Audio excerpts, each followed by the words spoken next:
Our hearts beat to the city streets. We began to feel the fire.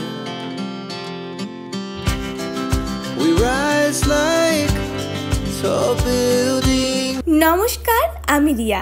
আমার চ্যানেলে তোমাদের সকলকে অনেক অনেক স্বাগত। তো বাড়িতে পতাকা দেখে নিশ্চয়ই বুঝতেই পারছো এটা 15ই আগস্টের ভিডিও।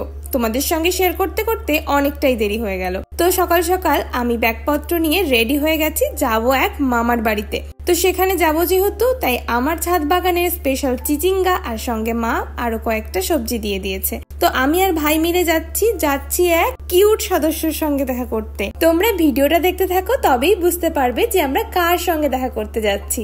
যেহেতু 15ই আগস্টের দিন, সেহেতু রাস্তাঘাটে এরকম র্যালি দেখাই যাচ্ছে। তো আমি আর ভাই চলে এসেছি রানাঘাটে। এবার এখান থেকে টিকিট কেটে যাব ট্রেনে করে মামার বাড়ি। তাই জন্য ভাইকে দাঁড় করিয়ে দিয়েছি টিকিট কাটার লাইনে, আর আমি ব্যাগ নিয়ে দাঁড়িয়ে আছি। দেখো এতটা সিঁড়ি বেয়ে ওপরে উঠতে হবে। আমার তো ওভারব্রিজে ওঠার কথা বললেই মনে হয় পাটা ব্যথা করে ওঠে, এত সিঁড়ি কি বলবো। আর তো আমরা স্টেশনে পৌঁছে গেছি, এবার এখান থেকে যাব। আর আমার হাতের ব্যাগটা যে কি ভারী তোমাদের কি বলবো, অনেক কষ্টে বয়ে নিয়ে গেছি। আমিও হাফটা নিয়েছি, ভাই হাফটা নিয়েছে। তো এরকম করে আর কি যাচ্ছি।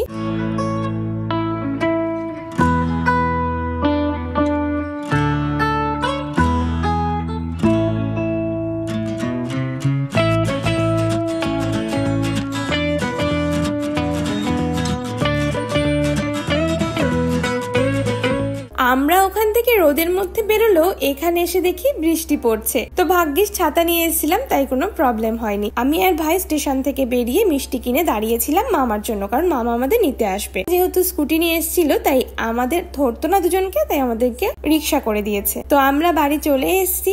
এইবার মামা আসার সঙ্গে সঙ্গে আমরা মাখা করে নিয়ে এসছে। আর এবার তোমাদেরকে দেখাবো যে কার সঙ্গে দেখা করতে এসছে।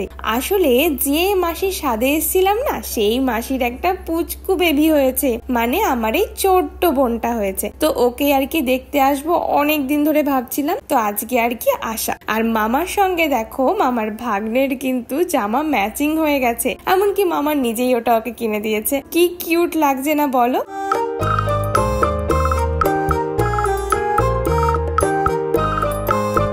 আর দেখো সন্ধ্যাবেলায় পুচকুর সঙ্গে পুচকুর দিদা, মানে আমারও দিদা, খেলা করছে। আর এদিকে মেশো আমাদের জন্য নিয়ে এসছে ফুচকা।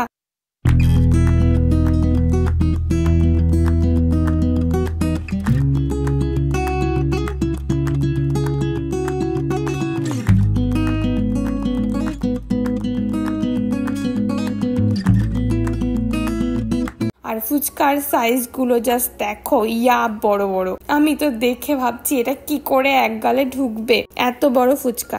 আর মামা তো খুব টেস্টি করে খাচ্ছে, সঙ্গে আমরাও।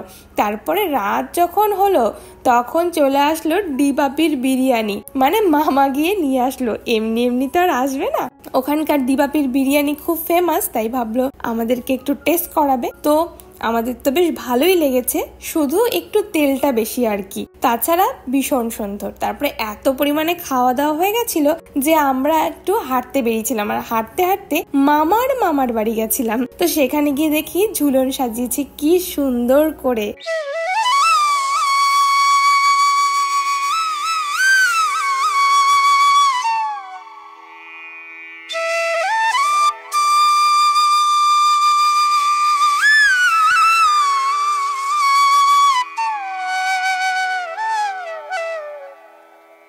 তো ঝুলন দেখে, মাছ দেখে, সঙ্গে একটু প্রসাদ খেয়ে আমরা চলে এসেছিলাম বাড়িতে। তারপরে দেখো সেকেন্ড দিন গেছিলাম জুডিওতে সন্ধ্যাবেলায়। তো সেদিন ছিল মনসা পুজো, চারিদিকে খুব মনসা পুজো হচ্ছিল, কিন্তু কোনো ভিডিও করা হয়নি। তারপরে জুডিওতে গিয়ে আমরা তেমন কিছুই কিনিনি, শুধু 3 জোড়া মোজা কিনেছিলাম। একসঙ্গে যে সেটটা থাকে না 159-এর, ওটা।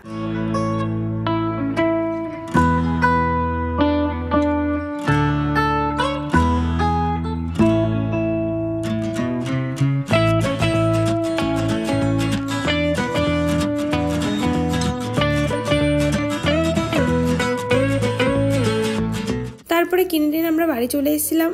আর দেখো মামা কিন্তু বাড়ি এসেই ঝটপট লেগে পড়েছে চিকেন তন্দুরি বানাতে। মামা কিন্তু এটা দারুণ বানায়। আর দেখো এসে থেকে আমরা খেয়েই যাচ্ছি আর খেয়েই যাচ্ছি। মামা কিন্তু দারুণ রান্না করে, সঙ্গে মামার একটা রান্নার চ্যানেলও আছে কুকফিলিয়া, তোমরা চাইলে দেখে আসতে পারো। ভীষণ সুন্দর সুন্দর রান্নার রেসিপি দেয়। দেখো আমাদেরকে এটা রান্না করে খাওয়াবে, কারণ এটা নাকি মামা সব থেকে সুন্দর বানায়, তাই জন্য আর কি রান্না করছে। আর আমি একটু জাস্ট দেখছিলাম কেরম কি করে বানাচ্ছে। এবার তোমাদেরকে কিছু কথা বলি। তোমরা হয়তো ভাবছো যে এখনো অব্দি না দাদুকে দেখালাম না মাসিকে দেখালাম। আসলে দাদুর আমরা আসার আগে থেকে জ্বর, আর যেহেতু বাড়িতে একটা বাচ্চা আছে তাই দাদু নিজেকে কোয়ারেন্টাইন করে রেখে দিয়েছে। আর তারপরে আমরা আসার একদিন পর থেকে আবার মাসির জ্বর শুরু, তাই জন্য আর তোমাদের কি বা দেখাবো। আর বোনকেও বেশি দেখাই, কারণ বোনকে নিয়ে আমরা এতটাই ব্যস্ত ছিলাম, কারণ মাসের যেহেতু জ্বর ছিল আমরাই আর কি সবাই রাখছিলাম, তাই আর কি দেখাইনি। আর দেখো বলতে বলতে এদিকে কিন্তু চিকেন তন্দুরি রেডি হয়ে গেছে, সঙ্গে পরোটা। আর দেখো সঙ্গে কিন্তু একটা স্পেশাল চাটনি বানিয়েছে। এই চাটনির নাম না করলেই নয়, এত টেস্টি হয়েছিল খেতে কি বলবো। খাওয়া দাওয়ার পরে মেন গল্পে বসেছিলাম চাটনির রেসিপির জন্য। আমি একদিন বাড়িতে ট্রাই করব আর তোমাদের সঙ্গে শেয়ার করব। ভীষণ সুন্দর হয়েছিল খেতে। আর রাত্রে খাওয়া দাওয়া করে অনেক গল্প টল্প হলো। তারপর পরদিন সকাল সকাল বেরিয়ে পড়লাম বাড়ির উদ্দেশ্যে, কারণ সকালবেলা ট্রেন ফাঁকা থাকে। তো আজকের মতো ভিডিওটা এই অবধি, দেখা হচ্ছে নেক্সট ভিডিওতে। তোমাদের ভিডিওটা ভালো লাগলে like comment share and subscribe করে দিও। তো আজকের মতো আসি, দেখা হচ্ছে নেক্সট ভিডিওতে। টাটা।